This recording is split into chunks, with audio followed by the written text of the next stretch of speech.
সালামু আলাইকুম, কি অবস্থা সবার? আবারও চলে আসলাম তোমাদের সামনে, তোমাদের আবারও নতুন আরেকটা স্টাডি হ্যাক্স নিয়ে। আমরা অনেক সময় রচনা বানিয়ে লিখতে গিয়ে কিন্তু অনেক সময় আটকে যাই। রচনা লিখতে গেলে আমাদের পয়েন্ট খুঁজে পাই না যে এরপরে কি লিখবো। আর অনেক সময় সব রচনা তো আমরা এত বড় বড় রচনা আসলে মুখস্থ করে যাওয়া সম্ভব হয় না। আমি যখন তোমাদের লেভেলে ছিলাম, এসএসসি লেভেলে ছিলাম, তখন কিন্তু আসলে আমি যখন বানিয়ে লেখার একটা প্রবণতা তৈরি করে ফেলছিলাম। আমি আসলে ক্লাস 7 থেকেই বলা যায় রচনা বানিয়ে লিখতাম। বানিয়ে লেখার একটা হ্যাক্স আমি কিছু বুঝে গিয়েছিলাম। তো তখন দেখা যেত আমি যখন পরীক্ষার হলে যাইতাম, আমি কিন্তু রচনা লিটারেলি পড়ে যেতাম না।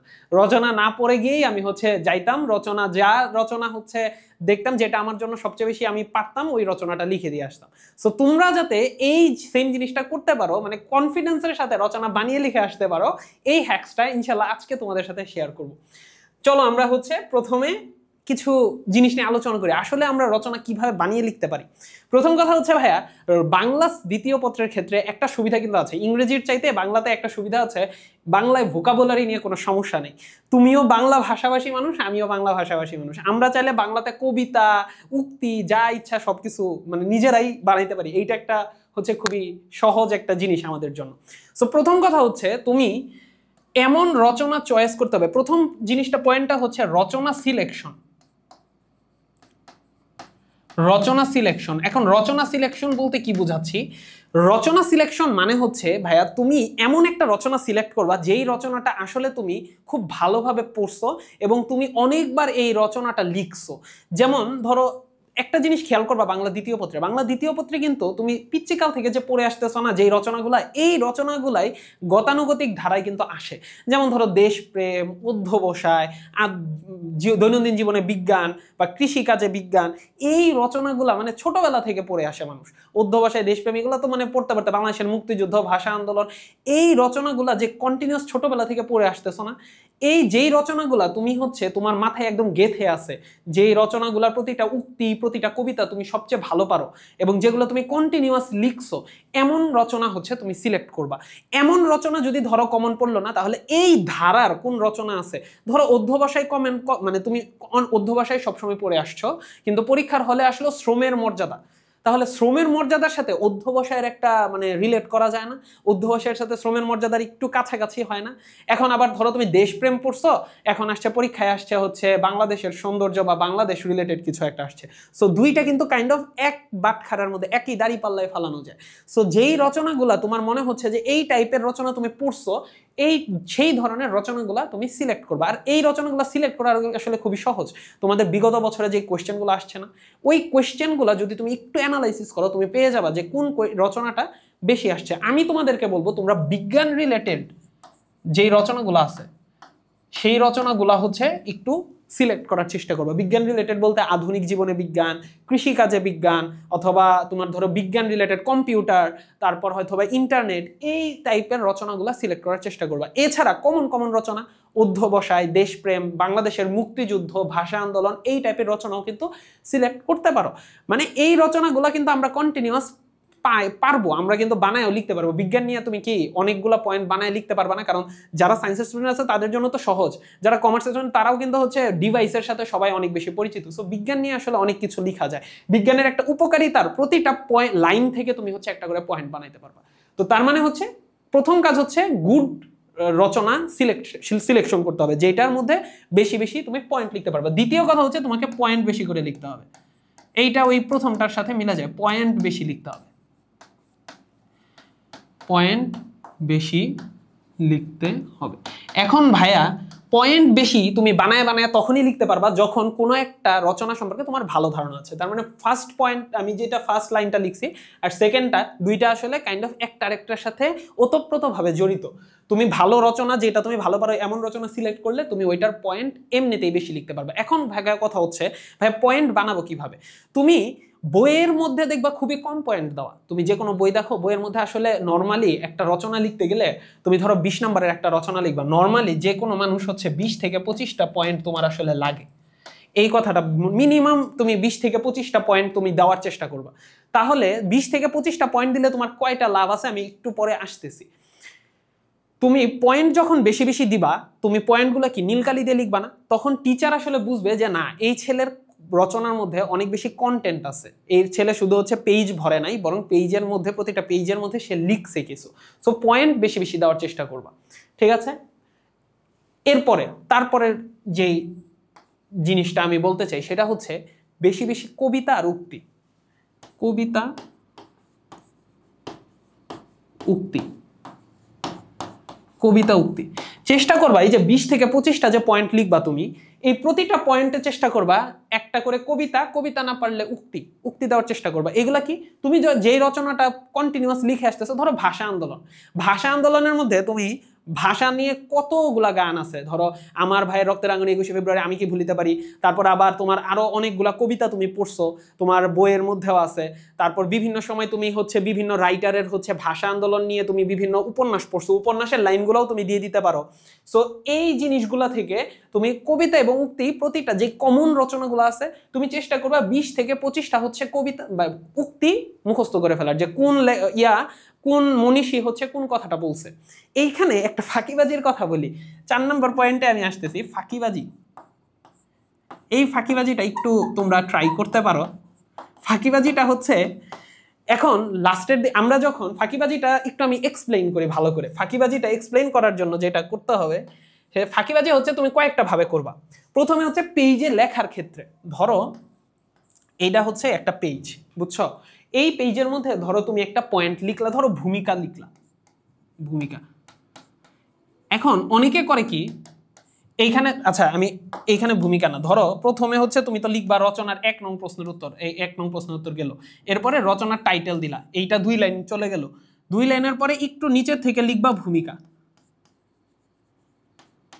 একটু নিচের থেকে যখন লিখবা তখন অলরেডি 4 লাইন, তুমি একটা পেজে চেষ্টা করবা 10 থেকে 12 লাইন লিখার, একটা পেজে 10 থেকে 12 লাইন লেখার চেষ্টা করবে একটা পেজের মধ্যে। সো তুমি দেখো প্রথমে প্রশ্নের উত্তর দিলা, এরপরে যখন রচনার টাইটেল দিলা, ভূমিকা লিখলা। তো ভূমিকা লিখলে তোমার অলরেডি প্রথম পেজের মধ্যে 4টা লাইন কিন্তু কভার হয়ে গেছে। এখন তোমার আর জাস্ট 8টা লাইন লিখতে হবে। কেমনে লিখবা? ফাঁকিবাজির মধ্যে তুমি ধরো একটা উক্তি জানো, এই উক্তিটা প্রথমে ধরো এখানে একটা উক্তি দিলা, উক্তিটা শুরু করবা ভূমিকা বা যে কোনো পয়েন্টের মধ্যে, লেখাটা কখনোই পয়েন্টের সাথে শুরু করবা না, অলওয়েজ শুরু করবা কি পয়েন্টের একটু নিচে হাতের ডান দিকে, তার মানে এই সাইড থেকে লেখা শুরু করে এইভাবে যাবা, এইভাবে যাবা। ধরো একটা উক্তি তুমি লিখছো, উক্তিটা চেষ্টা করবা একটু ফাঁকা দিয়ে লিখার, ফাঁকা ফাঁকা করে লিখার। ফাঁকা ফাঁকা করে লিখলে কি হবে? ফাঁকা ফাঁকা করে লিখলে তুমি এই উক্তিগুলা যখন লিখবা, তুমি মেইন কন্টেন্ট তোমার কম থাকলেও এই উক্তিগুলার কারণে তুমি অনেক বেশি নাম্বার পেয়ে যাবে প্রতিটা পয়েন্টে। সো এইখানে তুমি এইভাবে পেজের মধ্যে তুমি মানে একটু ফাঁকিবাজি করতে পারো তোমার পেজ সংখ্যা বাড়ানোর জন্য। তাহলে কি বললাম? পয়েন্ট লিখবা, পয়েন্টের সাথে লিখবা না, পয়েন্টের একটু নিচের থেকে হাতের একটু ডান দিক থেকে লেখা শুরু করবা। আর যখন উক্তি দিবা, ধরো এইদিকে একটা উক্তি দিছো তুমি, এই উক্তিটা ধরো এইখান থেকে লেখা শুরু করবা, এইভাবে লিখলা, লিখে এখানে ধরো কে উক্তিটা বলছে সেই উক্তি লেখকের বা যে কারোর নামটা তুমি দিয়ে দিলা, ওকে, নামটা দিয়ে দিলা, এবং এইটার একটু নিচে থেকে 1 বা 2 আঙ্গুল নিচে পরের লাইনটা লিখবা।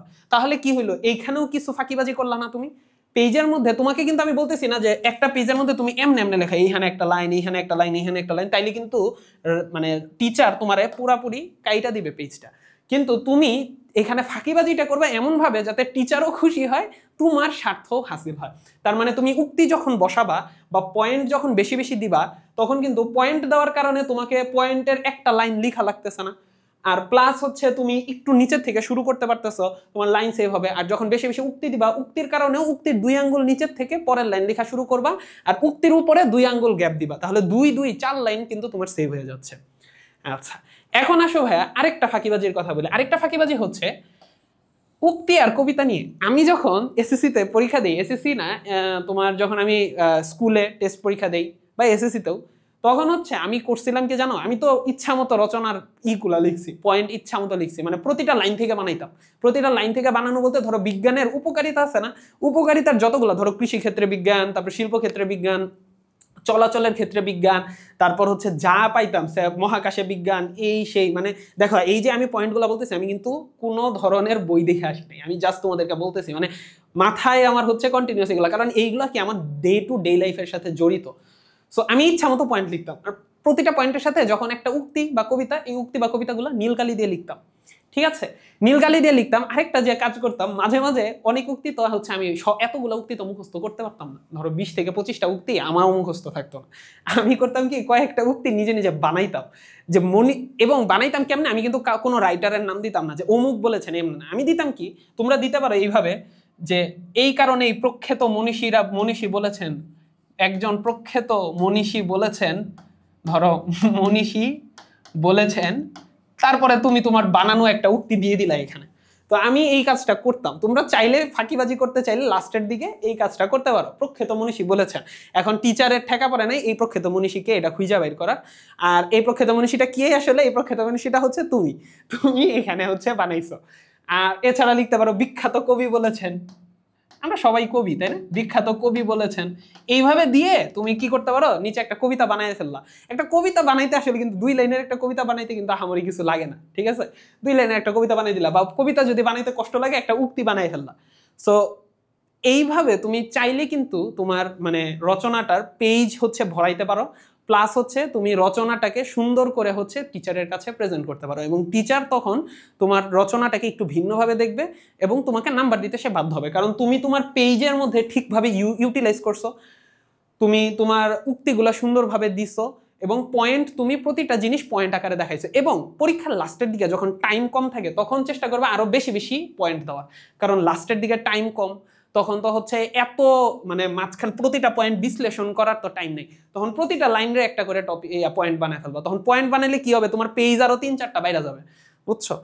এইভাবে চেষ্টা করবা রচনাটা একটু লিখার। সো আমি আশা করি যে রচনাটা তোমরা যদি একটু এই 4টা জিনিস অবলম্বন করে করতে পারো, প্রথমে হচ্ছে রচনা সিলেক্ট করবা, এইটা তোমরা পরীক্ষার আগে থেকে মেন্টালি একটু প্রিপেয়ার হয়ে যাবা যে কি রচনা, নর্মালি কমন রচনাগুলাই আসে।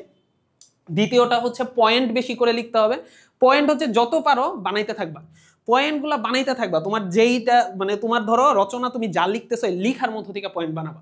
আর থার্ড হচ্ছে প্রতিটা পয়েন্টের সাথে চেষ্টা করবা কবিতা বা উক্তি। আরেকটা জিনিস হচ্ছে তুমি ধরো ইয়া থেকে শ্রমের মর্যাদায় তুমি যেই কবিতাগুলো শিখছো এগুলো কিন্তু তুমি অধ্যবসায়ে ইউজ করতে পারো। আবার হচ্ছে তুমি দেশপ্রেমে যেই উক্তিগুলো শিখছো সেগুলো কিন্তু বাংলাদেশের ভাষা আন্দোলন, বাংলাদেশের মুক্তিযুদ্ধ এই জায়গাগুলোতে ইউজ করতে পারো। সো চেষ্টা করবা বারবার যাতে একই জিনিস তোমার মুখস্থ করা না লাগে। তুমি ধরো দেশপ্রেমের থেকে উক্তি মুখস্থ করছো, এইগুলো কিন্তু তুমি আবার ইয়াতে বাংলাদেশের মুক্তিযুদ্ধে ইউজ করতে পারবে। আবার বাংলাদেশের মুক্তিযুদ্ধে তুমি যে উক্তি বা যে গানগুলা তুমি হচ্ছে মুখস্থ করছো সেগুলো আবার তুমি হচ্ছে ইয়াতে গিয়ে দিয়ে আসতে পারবা, আমার দেশপ্রেম স্বদেশপ্রেম সেইখানে গিয়ে দিয়ে আসতে পারবা। সো এইভাবে তুমি তোমার রচনাটা কিন্তু সুন্দর করে পরীক্ষার হলে গিয়ে ইম্প্রোভাইজ করতে পারো, একদম উইদাউট পড়াশোনা ছাড়া গিয়ে একদম সুন্দর করে ঝাঁকানাকা লিখে দিয়ে আসলে একদম 20-25 পেজ। এইভাবে লিখলে আমি আশা করি টিচার হচ্ছে তোমাকে নাম্বার কাটার কোনো প্রশ্নই নেই, কারণ তুমি সবকিছুই হচ্ছে সুন্দরভাবে লিখছো এবং তুমি ফাঁকিবাজিটা এমনভাবে ফাঁকিবাজি করছো টিচারের আসলে বুঝার উপায় নেই। সো আমি ইনশাল্লাহ চেষ্টা করবো তোমাদেরকে বাংলা সেকেন্ড পেপারের এইরকম আরো কিছু ভিডিও দেওয়ার। তোমরা অবশ্যই কমেন্ট সেকশনে আমাকে বলে দিবা যে ভাইয়া আমাকে বাংলা সেকেন্ড পেপারের আমাদের জন্য এই টপিকের ভিডিওগুলো স্পেসিফিক্যালি লাগবে। তোমরা অবশ্যই এই ভিডিওর কমেন্টে জানিয়ে দাও, আর অবশ্যই এইটা থেকে তোমরা কতটুকু উপকৃত হলে সেটাও আমাকে জানিয়ে দাও। এই ফাঁকিবাজিটা তোমরা আসলে একটু প্র্যাকটিস করতে হবে, কয়েকদিন একটু বাসায় প্র্যাকটিস করো, এই ফাঁকিবাজিগুলো অটোমেটিক তোমরা ইনশাল্লাহ পেয়ে যাবা। আর অবশ্যই প্রথম দিকের জিনিসগুলা একটু মাথায় রাখতে হবে, আর অবশ্যই কিছু জিনিস তো একটু পড়ে যাইতে হবে। ধরো 20-25টা তুমি একটু ধরো যদি উক্তিগুলো একটু ঘাটাঘাটি না করো উক্তি তো বানাইতে পারবা না, বা উক্তি যদি সব উক্তি তো আর বানায় লেখা পসিবল না, কিছু উক্তি তোমার মাথায় থাকতে হবে। সো একটু রচনাটা একটু জাস্ট রিভাইজ দিবা, চোখ বুলাবা যে রচনার উক্তি কোথায় আছে, কবিতা কোথায় আছে, এগুলো একটু ফাইন্ড আউট করার চেষ্টা করবা, কমন রচনাগুলো। সো আশা করি তোমাদের এই ভিডিওটা খুবই ভালো লাগছে। আর কমেন্ট সেকশনে অবশ্যই জানিয়ে দাও তোমরা বাংলা বা অন্য কোন কোন সাবজেক্টের কি টপিকের ভিডিও চাও, এটা অবশ্যই ভিডিওর কমেন্ট সেকশনে জানিয়ে দাও। দেখা হবে ইনশাল্লাহ তোমাদের সাথে পরবর্তীতে তোমাদের আবার নতুন কোনো টপিক নিয়ে, যেটা তোমাদের পড়াশোনাকে অনেক বেশি আসান করবে, অনেক বেশি সহজ করবে। আসসালামু আলাইকুম, ততদিন পর্যন্ত ভালো থাকো।